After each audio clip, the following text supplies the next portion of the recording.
दोस्तों सोचो, अगर आज 2026 में आपकी सिस्टर को सिर्फ इसलिए स्कूल जाने से रोक दिया जाए क्योंकि वो लड़की है, या आपके पड़ोसी को उसकी कास्ट की वजह से मंदिर में एंट्री ही ना मिले, या फिर सिर्फ उसके जन्म के आधार पर अछूत या अनटचेबल घोषित कर दिया जाए। Sounds crazy, right? हम तो इसे सोच भी नहीं सकते। लेकिन एक टाइम था जब इंडिया की यही रियलिटी थी। Dark, unfair, full of bad customs. Society एक डेडलॉक में फंसी हुई थी, जहां सवाल पूछना पाप था और बदलाव सोचना भी गुनाह। और फिर कुछ लोग आए जिन्होंने सिस्टम को ओपनली चैलेंज किया। उन्होंने भीड़ के खिलाफ जाकर सच की आवाज़ उठाई। Those were the real OG change makers of India. आज की वीडियो में हिस्ट्री के उन रेवोल्यूशनरी के बारे में बात करेंगे जिन्हें हम रिफॉर्मर्स कहेंगे, और उनके बारे में अंडरस्टैंडिंग रखेंगे कि उन्होंने कैसे इंडिया का रीसेट बटन दबाया और मॉडर्न इंडिया की नींव रखी। ठीक है?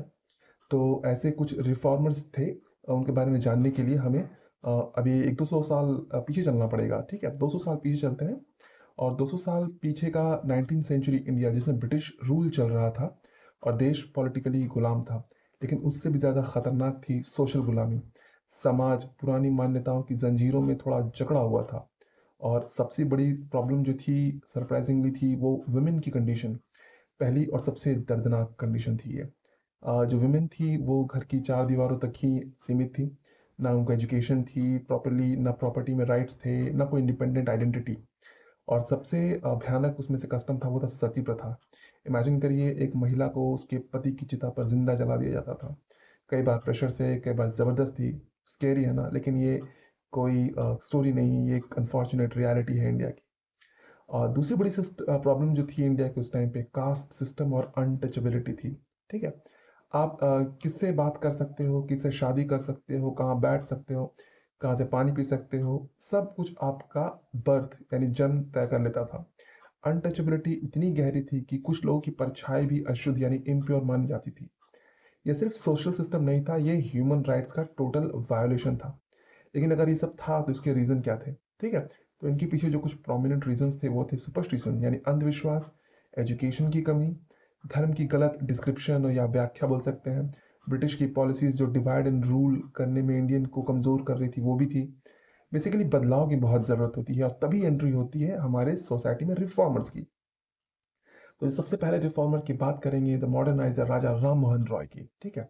इनको फादर ऑफ इंडियन रेनासेंस भी कहा जाता है। इन्होंने 1828 में ब्रह्म समाज नाम की एक ऑर्गेनाइजेशन की स्थापना की।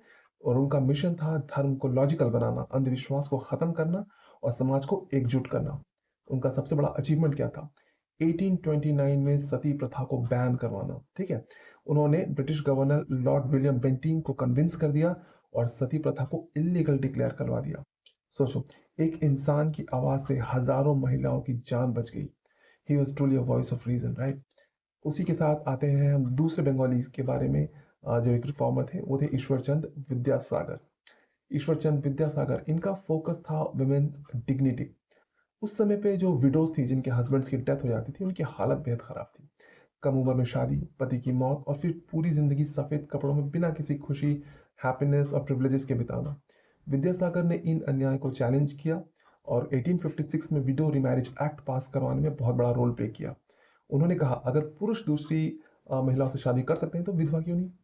इसके अलावा उन्होंने लड़कियों की शिक्षा के लिए कई सारे स्कूल खिलवाए, कई तो अपने पैसों से। उनकी सोच एकदम क्लियर थी, एजुकेशन ही असली एम्पावरमेंट है। थर्ड और one of the most Pioneer revolutionary reformers की बात करेंगे, वो थे ज्योतिराव और उनकी पत्नी सावित्री बाई फूले। इनकी लड़ाई थी कास्ट सिस्टम और जेंडर इक्वालिटी इनइक्वालिटी के अगेंस्ट। 1848 में पुणे के भीलवाड़ा में इन्होंने लड़कियों के लिए पहला मॉडर्न स्कूल ओपन किया। और उनकी वाइफ सावित्री बाई ये बनी इंडिया की पहली महिला टीचर। लेकिन ये रास्ता आसान नहीं था। जब भी वो पढ़ाने जाती, लोग उन पर पत्थर और कीचड़ फेंकते थे। फिर भी उन्होंने हार नहीं मानी।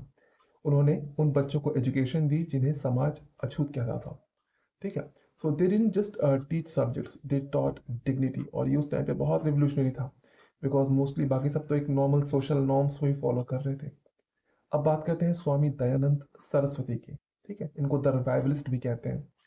1875 में इन्होंने आर्य समाज को स्टैब्लिश किया और इनका नारा था, बैक टू द वेदास, यानी धर्म की ओर लौटो, वेदों की ओर लौटो, लेकिन तार्किक यानी लॉजिकल और शुद्ध यानी प्योर रूप में। उन्होंने चाइल्ड मैरिज, कास्ट सिस्टम इसी में हम लोग आगे बात करते हैं डॉक्टर बी आर अम्बेडकर की। डॉक्टर बी आर अम्बेडकर, जिनका जन्म 14 अप्रैल 1891 में मध्य प्रदेश में हुआ था, वो भी एक बहुत बड़े सोशल रिफॉर्मर साबित हुए। वो एक अनटचेबल कास्ट में पैदा हुए थे और उनकी अर्ली लाइफ जो है वो बहुत ही स्ट्रगल्स के साथ बीती थी। बाद में उन्होंने हायर एजुकेशन के लिए वो यूएस गए थे और यूएस से पढ़कर लौटे। तो इंडिया में फ्रीडम मूवमेंट का जो स्ट्रगल था वो काफ़ी प्रोग्रेस कर चुका था। लेकिन उन्होंने ये भी देखा कि इंडिया में जो सोसाइटी में जो कंडीशन थी, दलित्स की, अनटचेबल्स की, वो बहुत ही बुरी थी।